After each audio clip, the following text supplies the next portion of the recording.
বন্ধুরা, গত কয়েকদিন ধরে আমার কমেন্ট বক্স, ইনবক্স, এমনকি হোয়াটসঅ্যাপ পর্যন্ত একটাই প্রশ্ন ভরে গিয়েছে, দাদা যুবসাথী প্রকল্পটা নিয়ে একটা ভিডিও দিন। অনেকে লিখেছেন আমরা এখনো টাকা পাইনি, কিভাবে আবেদন করব বুঝতে পারছি না, কারা পাবে কারা পাবে না। তাই আপনাদের এত আবদারের জন্যই আজকের এই ভিডিওটা।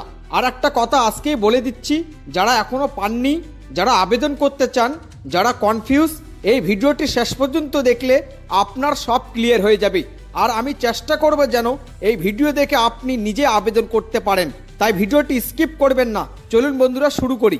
যুবসাথী প্রকল্পটা আসলে কি? বন্ধুরা, যুবসাথী প্রকল্প মূলত যুবকদের জন্য একটি আর্থিক সহায়তা প্রকল্প। এখানে যোগ্য প্রার্থীদের মাসিক আর্থিক সাহায্য দেওয়া হয়। এই প্রকল্পের মূল উদ্দেশ্য হলো বেকার যুবকদের সাহায্য করা, চাকরি খোঁজার সময় আর্থিক সাপোর্ট দেওয়া, প্রশিক্ষণ ও স্কিল ডেভেলপমেন্টে উৎসাহ দেওয়া। অনেকেই এই টাকার মাধ্যমে form fill up, training course এইসব করছে। কারা আবেদন করতে পারবে? এখানে সবাই আবেদন করতে পারবে না, কিছু শর্ত আছে। বয়স সাধারণত যুব শ্রেণীর মধ্যে হতে হবে, স্টুডেন্ট বা চাকরি প্রার্থী হওয়া দরকার, সরকারি স্কিমের নিয়ম অনুযায়ী যোগ্যতা থাকতে হবে, নিজের নাম ও ডকুমেন্ট ঠিক থাকতে হবে। বন্ধুরা, একটা কথা মনে রাখবে, ভুল তথ্য দিলে আবেদন বাতিল হয়ে যেতে পারে। কি কি কাগজ লাগবে? সাধারণত যেসব ডকুমেন্ট লাগবে: Aadhaar card, voter card, bank passbook, শিক্ষাগত যোগ্যতার সার্টিফিকেট, পাসপোর্ট সাইজ ছবি, মোবাইল নাম্বার। সব ডকুমেন্ট নিজের নামে ও আপডেট থাকা জরুরি। কিভাবে আবেদন করবে? অনলাইনে সরকারি পোর্টালের মাধ্যমে আবেদন করতে হয়।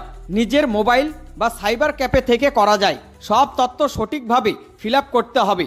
সাবমিট করার আগে ভালো করে চেক করবে, ভুল করলেই সমস্যা। গুরুত্বপূর্ণ সতর্কতা। বন্ধুরা, অনেক ফ্যাক লোক টাকা নিয়ে আবেদন করে দেওয়ার কথা বলে। কাউকে টাকা দেও না, নিজের ওটিপি কাউকে দেও না, অফিসিয়াল ওয়েবসাইট ছাড়া কোথাও আবেদন করো না। সতর্ক থাকো, নিরাপদ থাকো। বন্ধুরা, আজকের ভিডিওটা যদি তোমাদের কাজে লাগে তাহলে লাইক করো, কমেন্টে লেখো তোমার প্রশ্ন, বন্ধুদের সাথে শেয়ার করো, আর আমাদের ইয়েস বাংলা টিভি সাবস্ক্রাইব করো, কারণ আমরা সব সরকারি আপডেট সহজ বাংলা ভাষায় দেই। পরের ভিডিওতে আবার দেখা হবে। ধন্যবাদ, ভালো থাকবেন, সুস্থ থাকবেন।